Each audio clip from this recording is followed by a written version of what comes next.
అబద్ధాలు చెప్పి వీళ్ళ కాళ్ళు పట్టుకొని అడ్డదారిన ముఖ్యమంత్రి అయ్యాడు. అయిన రోజు నుంచి సూపర్ 6 చేస్తానని అవ్వటానికి ముందు చెప్పాడు. అయ్యాక సూపర్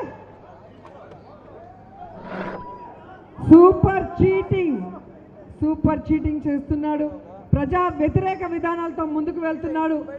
అతని మీద పోరాటం ఈ చిత్తూరు గడ్డ మీద కరుణాకరన్న సారథ్యంలోనే స్టార్ట్ చేస్తామని కూడా ఈ సందర్భంగా తెలియజేసుకుంటున్నాం.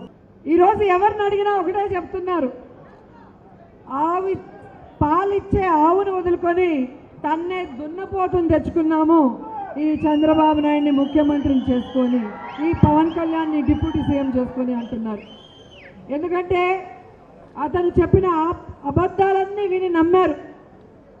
మనం ఓడిపోయింది తప్పుడు పనులు చేసి కాదు, తప్పుడు ప్రచారాల వల్ల. ఈ చంద్రబాబు నాయుడు పవన్ కళ్యాణ్ చేసిన తప్పుడు ప్రచారాలు నమ్మి వాళ్ళు ఏదో చేస్తారని ప్రజలు అండగా నిలబడ్డారు.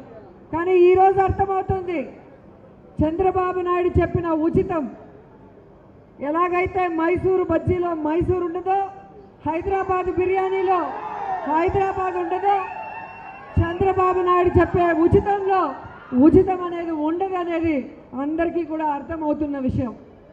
ఇంకొక విషయం, సినిమా ఇండస్ట్రీలో ఏవిఎం ప్రొడక్షన్ అని చాలా పెద్ద బ్యానర్ ఉంది. అంతా పెద్ద పెద్ద ఆర్టిస్టులు యాక్ట్ చేసిన సూపర్ హిట్ సినిమాలు వాళ్ళు తీశారు. కానీ మన రాష్ట్రంలో ఈవీఎం ప్రొడక్షన్ వారి సిబిఎన్ ప్రభుత్వం ఈవీఎం మిషన్లకు మ్యారేజ్ చేసుకునే అధికారంలోకి వచ్చి ఈరోజు ప్రజలందరినీ కూడా వారి భవిష్యత్తుని తలకిందులు చేసే విధంగా వాళ్ళు నిర్ణయాలు తీసుకోవటం, అలాగే ప్రజలకు వస్తున్న వెల్ఫేర్ స్కీమ్లు ఏవైతే ఉన్నాయో, అమ్మఒడి కానీ, చేయూత కానీ, కాపు నేస్తం కానీ, మత్స్యకార భరోసా కానీ, సున్నా వడ్డీ కానీ ఏవి ఇవ్వకుండా వాళ్ళని ముంచేయడమే కాకుండా నిత్యావసర వస్తువుల ధరలు ఏ విధంగా పెంచి వారి నడ్డి విరుస్తున్నారో ఈరోజు అందరూ కూడా గమనిస్తున్నారు.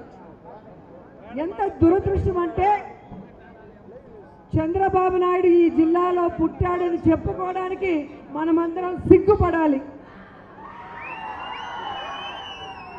పిల్లనిచ్చిన మామకు వెన్నుపోటు పొడుస్తాడు, ఓట్లేసిన ప్రజల్ని మోసం చేస్తాడు. ఆయనకి వెన్నతో పెట్టిన విద్య. కానీ ఇచ్చిన వాగ్దానాన్ని ఎప్పుడు నెరవేర్చడు, ఎప్పుడు నిజాలు కూడా చెప్పడు. ఈరోజు చంద్రబాబు నాయుడికి సూటిగా ప్రశ్నిస్తున్నాం, నువ్వేమో ఇచ్చిన వాగ్దానాలు నెరవేర్చు, నీ కొడుకేమో రెడ్ బుక్ అంటూ వైఎస్ఆర్ కాంగ్రెస్ పార్టీ నాయకుల్ని, కార్యకర్తల్ని టార్గెట్ చేసి ఏ విధంగా ఇబ్బంది పెడుతున్నావో అందరం కూడా గమనిస్తున్నాం. అలాగే పవన్ కళ్యాణ్ గారు ప్రశ్నించడానికే పార్టీ పెట్టానని చెప్పి ప్రశ్నించకుండా నోటికి ప్లాస్టర్ వేసుకొని, చంద్రబాబు నాయుడు చెప్పినప్పుడు ప్యాకేజీ అందుబాటులోకి వచ్చినప్పుడే ఆ ప్లాస్టర్ తీసి మాట్లాడటం అనేది మనం గమనిస్తున్నాం.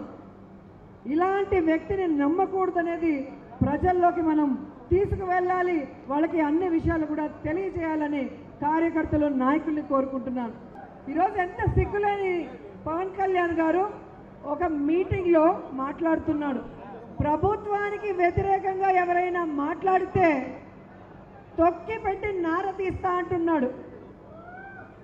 ప్రశ్నించే పార్టీ అని చెప్పుకునే నువ్వు తప్పులు జరుగుతుంటే ప్రశ్నించకపోగా ప్రశ్నించే ప్రతిపక్ష పార్టీ అయిన మమ్మల్ని తొక్కి నార తీస్తాను అంటున్నావే.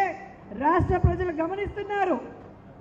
ఈ పవన్ కళ్యాణ్ని, ఈ చంద్రబాబు నాయుడిని, ఈ కూటమి ప్రభుత్వాన్ని తొక్కి నార తీసే రోజులు దగ్గరలో ఉన్నాయని కూడా ఈ సందర్భంగా తెలియజేసుకుంటున్నాను.